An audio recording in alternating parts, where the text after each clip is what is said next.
Good morning class. आज का topic है डिबाई-हकल लिमिटिंग लॉ और ये डिपेंड करता है आयनिक स्ट्रेंथ पे। अगर हम आयनिक स्ट्रेंथ को इंक्रीज करना है हम बहुत बार आयनिक स्ट्रेंथ को किससे डिनोट करते हैं, म्यू या फिर आई से। अगर मुझे आयनिक स्ट्रेंथ को इंक्रीज करना है तो मेरे पास दो तरीके हैं, या तो मैं कंसंट्रेशन को इंक्रीज कर दूं या फिर मैं वैलेंसी को इंक्रीज कर दूं। यहाँ मैंने कंसंट्रेशन को धीरे धीरे इंक्रीज किया। यहाँ मैंने 0.1 मोलाल लिया, फिर कंसंट्रेशन को इंक्रीज करके 0.2 मोलाल कर दिया, फिर कंसंट्रेशन को इंक्रीज करके 0.3 मोलाल कर दिया। ओके, जैसे जैसे मेरा कंसंट्रेशन बढ़ेगा उसके अंदर अमाउंट ऑफ सॉल्यूट इंक्रीज हो जाएगा, तो मैं कहूँगी उसका आयनिक स्ट्रेंथ इंक्रीज हो गया है। या तुम कह सकते हो कि 0.1 मोलाल ही रखो लेकिन सॉल्यूट को चेंज कर दो। तो वहाँ पे हमने क्या किया, 0.1 मोलाल कंसंट्रेशन को हमने क्या कर दिया, फिक्स कर दिया है। अब हमने वैलेंसी को चेंज कर दिया है। जैसे पहले मैंने 0.1 मोलाल लिया और इसके साथ हमने जो सॉल्यूट लिया वो NaCl लिया। यहाँ पे मैंने 0.1 मोलाल ही लिया लेकिन हमने जो सॉल्यूट लिया वो MgCl2 लिया।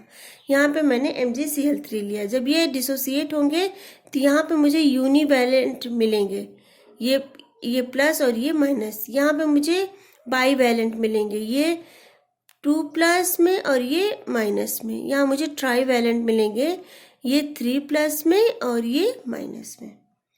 ओके, तो आप ले लो। तो आप देखते हो कि जैसे जैसे आप नीचे आ रहे हो इनका कंसंट्रेशन क्या है, सेम है, लेकिन इनकी वैलेंसी क्या हो जाएगी, चेंज हो गई। यानी अब हर आयन के ऊपर चार्ज अलग अलग हो जाएगा। तो इस तरह से आयनिक स्ट्रेंथ को इंक्रीज करने के दो तरीके हैं। या तो आप सॉल्यूट को फिक्स कर दो और फिक्स कर सकते हो, और सॉल्यूट को फिक्स करके आप उसका कंसंट्रेशन इंक्रीज कर सकते हो। एंड सेकंड मेथड में हमने क्या किया कि हमने अपने सॉल्यूट को चेंज कर दिया और कंसंट्रेशन को फिक्स रखा। यानी जब भी मैं अपने आयनिक स्ट्रेंथ को इंक्रीज करती हूँ तो उससे मेरे आयंस का मूवमेंट रिस्ट्रिक्टेड हो जाता है, तो वो वैसे बिहेव नहीं करेगा जितना वो प्रेजेंट है। उससे मेरा आयनिक एक्टिविटी कोफिशिएंट डिक्रीज हो जाता है। क्या होता है, उससे मेरा आयनिक एक्टिविटी कोफिशिएंट ये जो होता है गामा प्लस माइनस, ये क्या हो जाता है, ये डिक्रीज हो जाता है। तो इसके डिक्रीज होने के लिए कैसे बोल सकते हैं, हमने आयनिक स्ट्रेंथ, अगर मेरा आयनिक स्ट्रेंथ इंक्रीज हो रहा है तो मेरा ये जो गामा प्लस माइनस है ये क्या हो जाएगा, डिक्रीज हो जाएगा। ओके, यहाँ तक में कोई डाउट?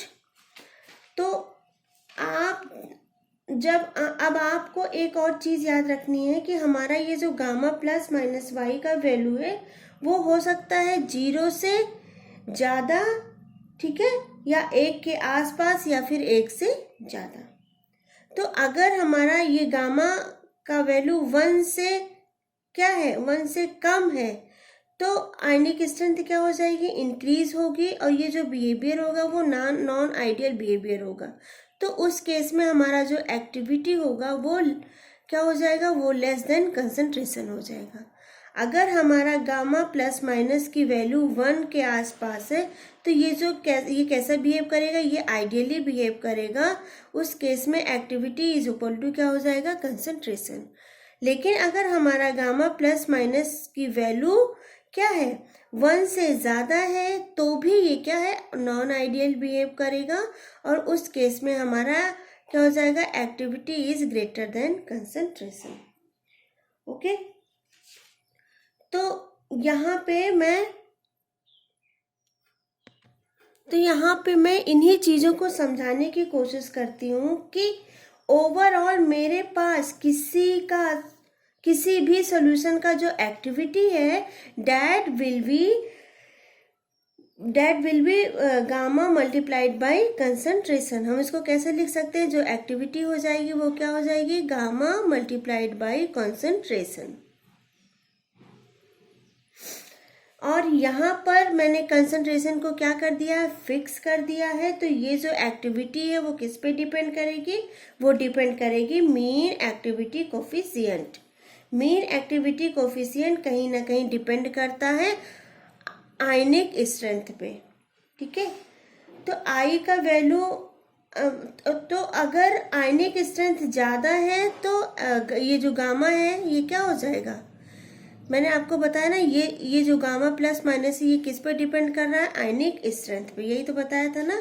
तो अगर आपका आयनिक स्ट्रेंथ इंक्रीज होगा तो ये जो गामा प्लस माइनस क्या होगा, ये डिक्रीज होगा।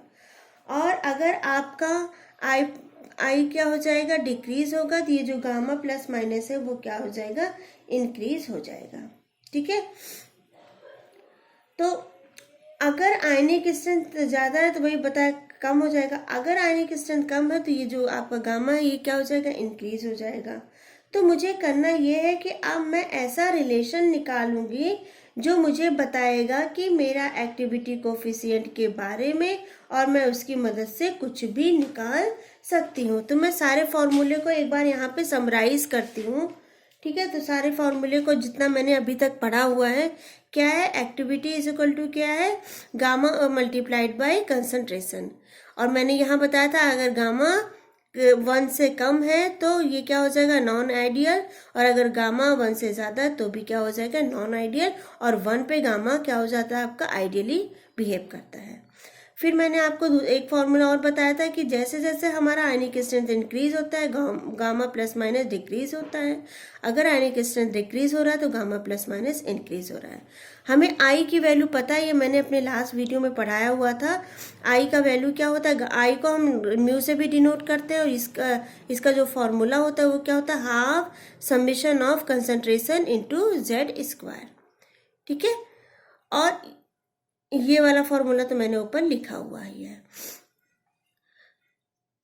तो यहाँ तक का फॉर्मूला हम लोगों ने पढ़ा। अब अगर देखें तो आपका एक्टिविटी किस पे डिपेंड कर रहा है, एक्टिविटी डिपेंड कर रहा है गामा पे, ओके। अब मुझे कुछ ऐसा करना होगा कि एक्टिविटी कोफिशिएंट का और मेरे आयनिक स्ट्रेंथ का एक कोई रिलेशन निकल आए। तो वो जो रिलेशन निकालना है मुझे, जो अब मुझे ऐसा करना होगा कि मेरा एक्टिविटी और गामा के बीच में कोई रिलेशन निकल आए। And this was done by Debye Huckel, the great scientist, and this theory is called Debye Huckel limiting law. उन्होंने क्या किया, उन्होंने एक रिलेशन निकाला मीन एक्टिविटी कोफिशिएंट और आयनिक स्ट्रेंथ के बीच। मैं उनका फॉर्मूला यहाँ लिख रही हूँ, डेरिवेशन इसका बहुत लंबा है वो मैं नहीं लिख रही हूँ, मैंने डायरेक्ट यहाँ पे इनका डीबाई हकल का फॉर्मूला लिखा, जिसमें उन्होंने गामा के साथ आई का क्या निकाला था, रिलेशन।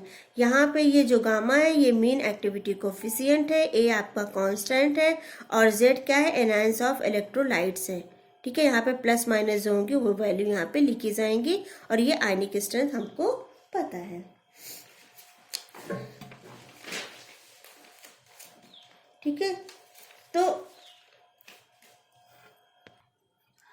अगर फॉर्मूले में देखें तो मेरा ये जो गामा है, गामा का वैल्यू कितना होगा, तो वो डिपेंड करता है रूट आई के वैल्यू पर, और मेरा आई डिपेंड करता है कंसंट्रेशन पे। तो अगर मैं Z प्लस और Z माइनस को फिक्स कर दूं, ठीक है, और ये हमारा कांस्टेंट है तो ये भी फिक्स है, तो ये पूरी की पूरी वैल्यू क्या हो जाएगी, फिक्स हो जाएगी थोड़े टाइम के लिए, ओके। मतलब कि मैं यहाँ पे Z प्लस और Z माइनस को फिक्स कर दूं, और मैं यहाँ पे ले लूँ कुछ इस टाइप का सॉल्ट, 0.001 मोलॉल सोडियम सल्फेट मैं सॉल्ट ले लूँ, तो मेरी ये वैल्यू फिक्स हो जाएगी, और ये तो ऑलरेडी फिक्स थी, ठीक है। तो मैं जैसे जैसे इसका कंसंट्रेशन चेंज करूँगी, यानी मैं इसका क्या ले लूँ, 0.002 मोलाल या फिर 0.003 मोलाल, तो इनडायरेक्टली मैं इसका आयनिक स्ट्रेंथ क्या कर रही हूँ, चेंज कर रही हूँ। नाउ आयनिक स्ट्रेंथ चेंज अगर होगा तो यहाँ फॉर्मूले में गामा भी क्या हो जाएगा, चेंज हो जाएगा, क्योंकि ये डिपेंड कर रहा है आयनिक स्ट्रेंथ पे। तो मैं यूँ कह सकती हूँ कि इसका ये मेरा जो गामा है वो डिपेंड करता है आयनिक स्ट्रेंथ पे, तो यहाँ मेरा आयनिक स्ट्रेंथ हो जाएगा इंडिपेंडेंट वेरिएबल, इसको मैं क्या लिख सकती हूँ, डिपेंडेंट वेरिएबल।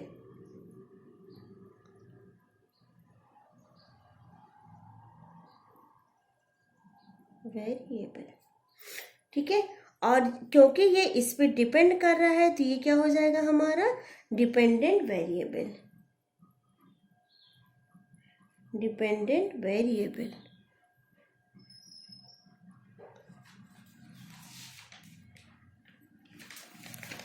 तो मैं एक काम करती हूँ, कंसंट्रेशन की वैल्यू को चेंज करके मैं फॉर्मूले में रखती हूँ, और यहाँ से मैं जो गामा प्लस माइनस की वैल्यू है उसको पता करने की कोशिश करती हूँ।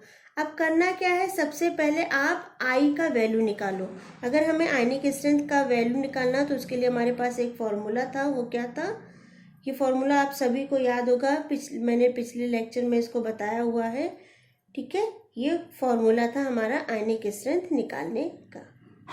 ठीक है, ए का वैल्यू आपको ऑलरेडी पता है, यहाँ पे ये जो ए की वैल्यू है ये आपको ऑलरेडी पता है, मैंने आपको यहाँ पे बताया था। ए क्या है, एक कांस्टेंट है और उसकी वैल्यू इतनी है। तो जो भी आपका आंसर आएगा उसका एंटीलॉग जब आप निकालोगे तो आपको गामा का वैल्यू मिल जाएगा। अब इसको समझते हैं ये कैसे होगा। हमने क्या बोला है, हमने बोला है ये सब क्या है, इतनी चीज़ें क्या है, कांस्टेंट है। ठीक है, तो हम इसको कैसे लिख सकते हैं, अगर ये कांस्टेंट है और ये मेरी क्या है, इंडिपेंडेंट है, तो मैं इसको कुछ इस तरीके से लिख सकती हूँ। ये क्या हो जाएगा हमारा, y is equal to minus m into x. ये मैंने इसको समराइज किया है, यहाँ पे ऐसे लिखा है। ठीक है, यहाँ मेरा ये जो y है ये डिपेंड करेगा x पे। ठीक, यहाँ पे ये मेरा y डिपेंड करेगा x पे, इसलिए मैं इसको ऐसे भी लिख सकती हूँ, y will be the function of x। तो मैं इसको ऐसे लिख सकती हूँ, y will be the function of x। तो अगर मैं इसका एक ग्राफ प्लॉट करूँ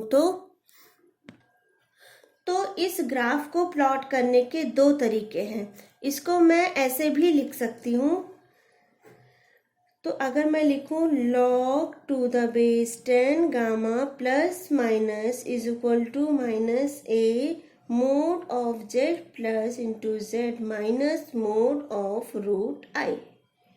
ठीक है, अगर मैं इसको ऐसे लिखती हूँ तो this will be someone like this, या दूसरा तरीका मैं इसको ऐसे, ये कैसे हो जाएगा, ये हो जाएगा minus m into x. Okay, या दूसरा तरीका मैं इसको ऐसे भी लिख सकती हूँ, ये वाला जो माइनस है ये मैं इधर ले आऊँ, तो ये मैं कैसे लिख सकती हूँ, log to the base 10 gamma plus minus, यहाँ पे क्या हो जाएगा, a mod of z plus into z minus mod of root आई। ठीक है, और इसको मैं अगर इसके फॉर्म में लिखूँ तो ये क्या हो जाएगा, ये y है, यहाँ पे ये minus y is equal to m into x. अब यहाँ अब ये दो टाइप के ये जो ग्राफ है, आप ये जो दो टाइप के ग्राफ देख रहे हैं इसको प्लॉट कैसे करेंगे, तो इसका ग्राफिकल रिप्रेजेंटेशन बहुत ही आसान है। हम क्या करेंगे, हम एक ग्राफ प्लॉट करेंगे।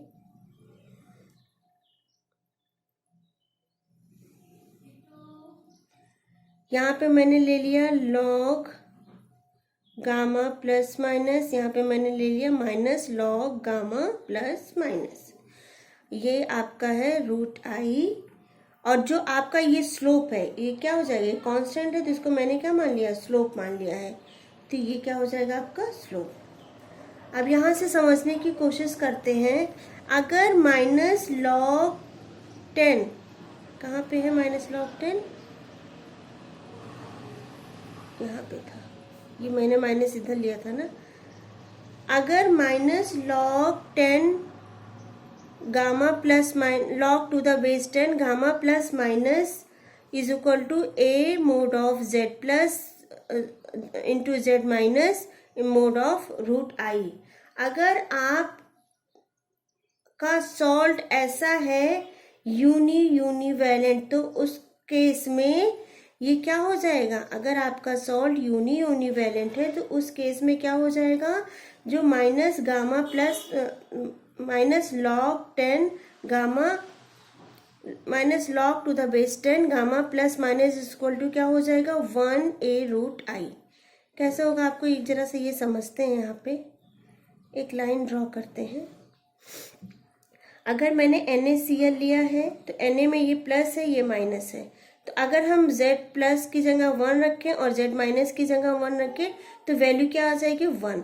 तो हम NaCl के केस में इसको कैसे लिख सकते हैं, हम इसको लिख सकते हैं 1a√i, ऐसा हम लिख सकते हैं। ठीक, अगर हमने सॉल्ट क्या ले लिया है, अगर हमने सॉल्ट ले लिया है MgCl2, तो उस केस में क्या हो जाएगा, अगर हमने सॉल्ट लिया है MgCl2, ठीक है, तो प्लस की जगह हमने 1 रखा है और माइनस की जगह हमने क्या रखा है 2। तो इस वैल्यू को अगर हम इसमें पुट करेंगे तो ये क्या हो जाएगा 2a√i। ये चीज समझ में आ रही है। अगर हमने सॉल्ट ले लिया है, अगर हमने यहाँ पे सॉल्ट ले लिया है AlCl3, ठीक है, तो यहाँ पे Al की वैल्यू कितनी हो जाएगी, यहाँ पे Al की वैल्यू हो जाएगी 3 और Cl की वैल्यू कितनी हो जाएगी 1। तो अगर इसको हम कैलकुलेट करेंगे तो ये क्या आ जाएगा 3a√i। ठीक है, अगर हमने, ये हमारा किस टाइप का सॉल्ट है, ये हमारा 3:1 टाइप का सॉल्ट है, ये हमारा 2:1 टाइप का सॉल्ट था, ये हमारा 1:1 टाइप का सॉल्ट था।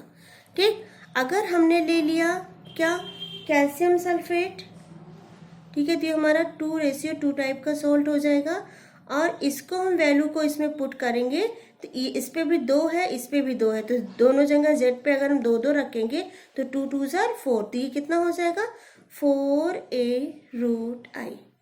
यहाँ तक कोई दिक्कत, ये चीज आपको समझ में आ रही है ना। तो अगर यहाँ पर देखें तो जैसे जैसे आप वैल्यू चेंज, जैसे जैसे इसका वैल्यू चेंज हो रहा है वैसे वैसे जो स्लोप आएगा, ये जो स्लोप है ये भी क्या हो जाएगा, ये भी चेंज हो रहा है। तो अगर मैं इसे प्लॉट करने की कोशिश करूं तो जैसे जैसे आई आपका चेंज होगा वैसे वैसे minus log to the base 10 gamma plus minus भी चेंज होगा।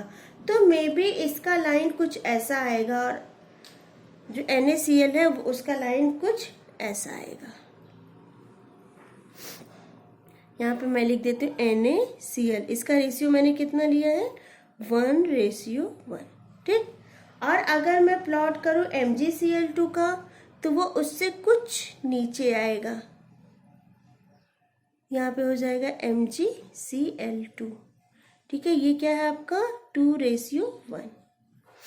अगर मैं यहाँ पे ये वाला लेती हूँ, ये वाला, तो इसका स्लोप कुछ ऐसे आएगा, तो ये हो जाएगा आपका AlCl3 और रेशियो क्या हो जाएगा 3:1। तो और अगर मैं इसका ले लूँ कॉपर सल्फेट का तो वो कुछ ऐसे आएगा, कैल्शियम सल्फेट है, ये क्या हो जाएगा 2:2। विजिबल है आप लोगों को। ठीक है, तो धीरे धीरे स्लोप क्या हो रहा है, नीचे आता जा रहा है, नीचे आता जा रहा है। तो this is what will you get. अगर आपका वैलेंसी फिक्स है तो उस केस में आप वैलेंसी फिक्स करके आयनिक स्ट्रेंथ को बदलते हो। So now by the fixing valency I have fixed the slope. मैंने वैलेंसी को फिक्स किया, मैंने स्लोप को फिक्स किया। अब मैं कंसंट्रेशन चेंज करूंगी। अगर मैं कंसंट्रेशन चेंज करूंगी तो ये जो आयनिक स्ट्रेंथ है वो क्या हो जाएगा, वो इंक्रीज होगा, बदलेगा। और अगर आयनिक स्ट्रेंथ बदलेगा तो मेरा log to the base 10 gamma plus minus का वैल्यू भी क्या हो जाएगा, चेंज हो जाएगा। आई होप आपको समझ में आया यहाँ तक। नाउ एक चीज यहाँ पे ध्यान से सुनिए, ये जो ग्राफ आपने प्लॉट किया है, these are ideal condition, ideally ये होना चाहिए। जैसे जैसे आपका आयनिक स्ट्रेंथ बदली होगा, आप आयनिक स्ट्रेंथ का बदली होगा, वैसे वैसे आपका log to the base 10 gamma plus minus भी क्या होगा, एक स्ट्रेट लाइन इक्वेशन फॉलो करेगा। वो स्ट्रेट लाइन इक्वेशन हो जाएगा आपका क्या, -m × x। बट अनफॉर्चुनेटली ऐसा नहीं होता। देखो, जब i का वैल्यू कम होगा, जब भी i का वैल्यू कम होगा तो आपका ये जो i का वैल्यू जब भी आपका कम होगा तो आपका जो कंसंट्रेशन है वो क्या हो जाएगा, वो भी कम हो जाएगा। इसका मतलब मेरा सोल्यूशन वहाँ पर क्या है, डाइल्यूट है। जैसे जैसे आप आई का वैल्यू बढ़ाते जाओगे, नाउ यहाँ पे मैंने नोटिस किया है कि डाइल्यूट सोल्यूशन तक में ये जो क्या है प्रॉपर फॉलो करता है, ठीक है। तो जैसे जैसे आप आयनिक स्ट्रेंथ बढ़ाते जाओगे, आपका कंसंट्रेशन भी क्या हो जाएगा, इंक्रीज हो जाएगा। लेकिन जैसे जैसे मेरा डाइल्यूट सोल्यूशन से कंसंट्रेटेड सोल्यूशन होने लगता है, there is a deviation which is observed. मतलब ये डाइल्यूट सोल्यूशन से मेरा कंसंट्रेशन होने लगेगा कंसंट्रेटेड सोल्यूशन, तो यहाँ पे एक डेविएशन आ जाएगा। ये डेविएशन कुछ इस तरह से आएगा। सेम इसके साथ भी होगा।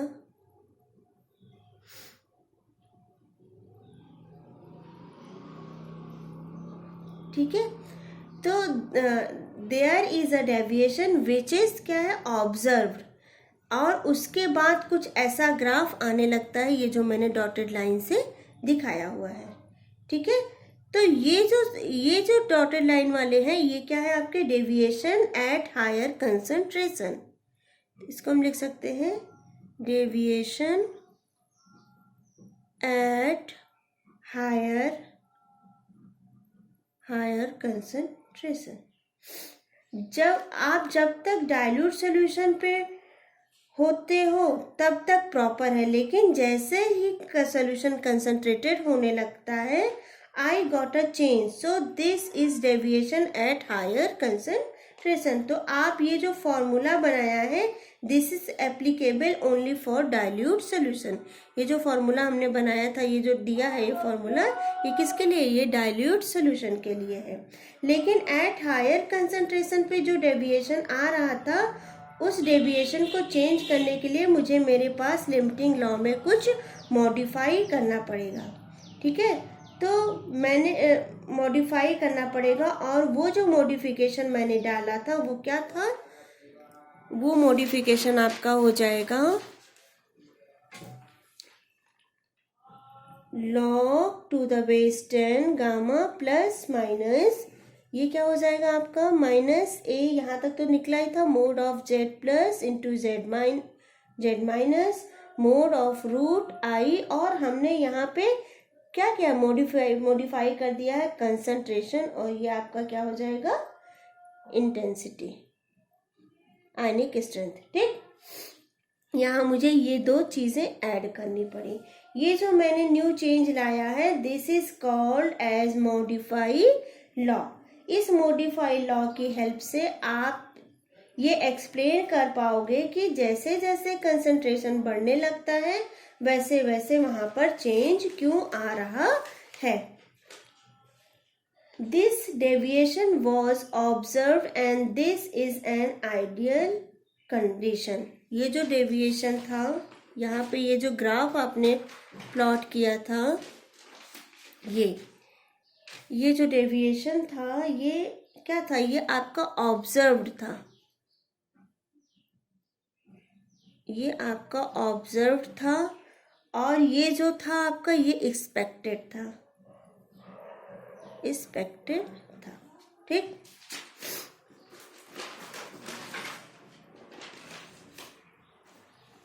अब मान लो मेरे पास एक ऐसा सॉल्ट लिया है जिसका Z+ और Z- का वैल्यू बढ़ने लगता है, तो ऑब्वियसली उसका स्लोप भी बढ़ने लगेगा। तो इस वीडियो में मुझे एक ऐसी चीज समझ में आ गई कि किस तरीके से मेरे गामा की वैल्यू को आयनिक स्ट्रेंथ के साथ रिलेट कर सकते हैं। अब इसको हम न्यूमेरिकली करने की कोशिश करते हैं।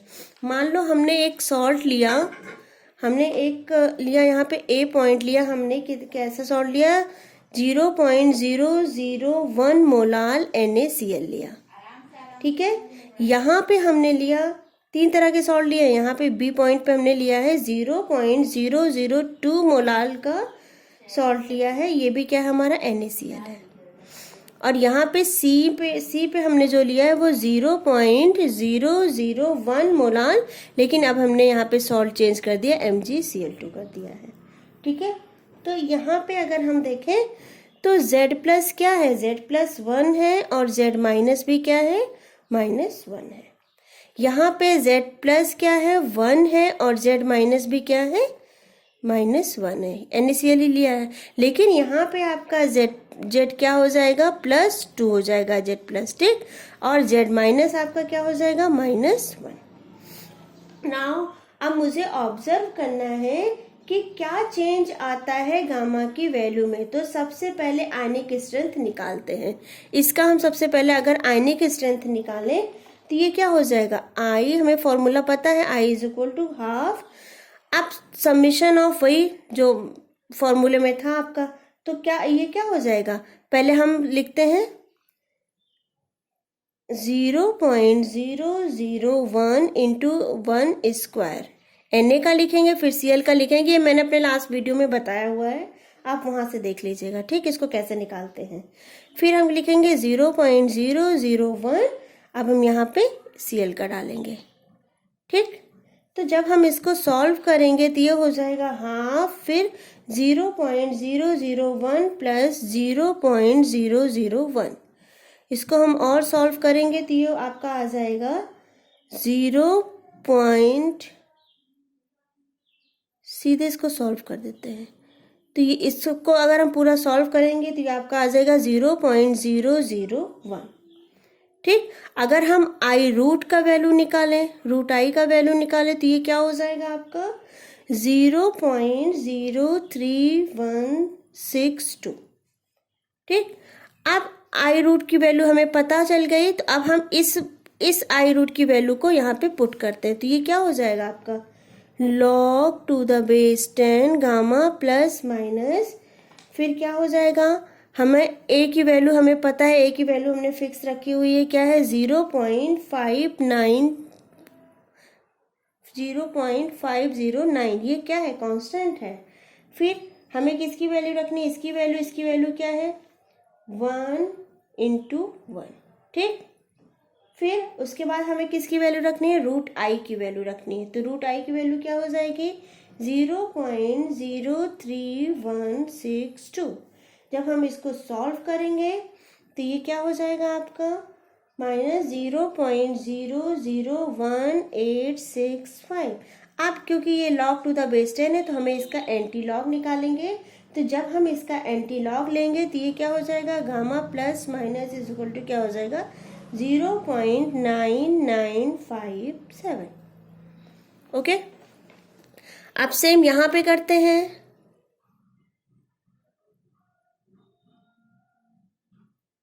इसके लिए निकालते हैं बेटा, तो इसके लिए I क्या हो जाएगा, I = हो जाएगा हाफ, फिर क्या हो जाएगा 0.002। अब इसके बाद किसकी वैल्यू रखेंगे, Na की वैल्यू रखेंगे, तो ये क्या हो जाएगा आपका 1 का स्क्वायर प्लस 0.002, यहाँ पे क्या हो जाएगा 1 स्क्वायर, ठीक है। जब हम इसको सॉल्व करेंगे तो ये हो जाएगा हाफ इंटू 0.004, इसको हम और सॉल्व करेंगे, हो जाएगा आपका 0.002। अब हम क्या करें, ये तो हमारी I की वैल्यू हो गई, हमें रूट I की वैल्यू निकालनी है, रूट I, तो ये हमारा कितना निकल के आएगा 0.04472, ठीक। अब इसको log to the base 10 में रखेंगे, अब हम इस फॉर्मूले में इसको पुट करेंगे, ठीक है। तो जब हम इसको लिमिटिंग लॉ के फॉर्मूले में पुट करते हैं तो ये क्या हो जाता है हमारा ए की वैल्यू हमें पता है क्या है, -0.509। जेड की वैल्यू क्या हो जाएगी, 1 × 1। ठीक, फिर आई रूट की वैल्यू तो हमने अभी निकाली है, उसको हम यहाँ पे पुट कर देंगे, तो ये क्या हो जाएगा, 0.04472।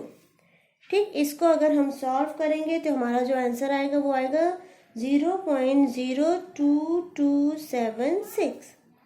ठीक, अब क्या हो जाएगा, अब अगर हम इसका एंटीलॉग लेंगे तो ये क्या हो जाएगा, इस एंटीलॉग लेने पे इसकी वैल्यू आ रही है 0.9489। ओके, सेम यहाँ पे हम निकालते हैं।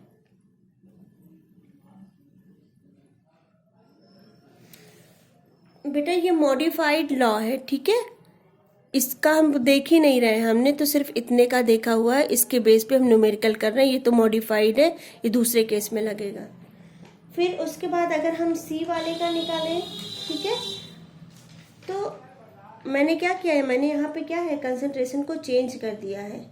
ठीक है, कंसंट्रेशन को मैं क्या कर रही हूँ, सॉरी, अब मैं कंसंट्रेशन चेंज रखूँगी, सेम रखूँगी, और सिर्फ वैलेंसी को मैंने यहाँ पे चेंज किया है। ठीक है, कंसंट्रेशन तो इसका और इसका कंसंट्रेशन क्या है, सेम है, तो मैं क्या कर सकती हूँ, यहाँ पे मैं लिखूँगी, सबसे पहले मैं आई की वैल्यू निकालूंगी।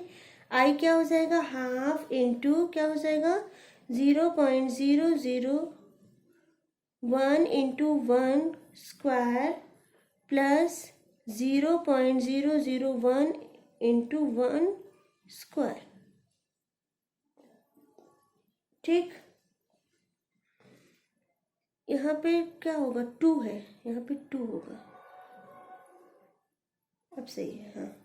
फिर उसके बाद क्या हो जाएगा, इसको जब हम सॉल्व करेंगे तो ये हो जाएगा आपका 0.004 प्लस 0.002। इसको जब हम और सॉल्व करेंगे तो ये आपका निकल के आएगा 0.003। मतलब अगर ए और सी को देखें तो कंसंट्रेशन क्या है, दोनों का सेम है। ठीक, सिर्फ क्या चेंज हुई है, वैलेंसी चेंज हुई है, यहाँ पे NaCl है और यहाँ पे MgCl है। तो जैसे ही वैलेंसी चेंज हुई, आई का वैल्यू भी क्या हुआ, चेंज हो गया। यहाँ पे आई की वैल्यू ये आ रही है आयनिक स्ट्रेंथ की, और यहाँ पे आयनिक स्ट्रेंथ की वैल्यू ये आ रही थी। अब इसका हम रूट आई ले लेते हैं। अगर हम रूट आई की वैल्यू निकालेंगे तो रूट आई की वैल्यू हो जाएगी आपकी 0.05477।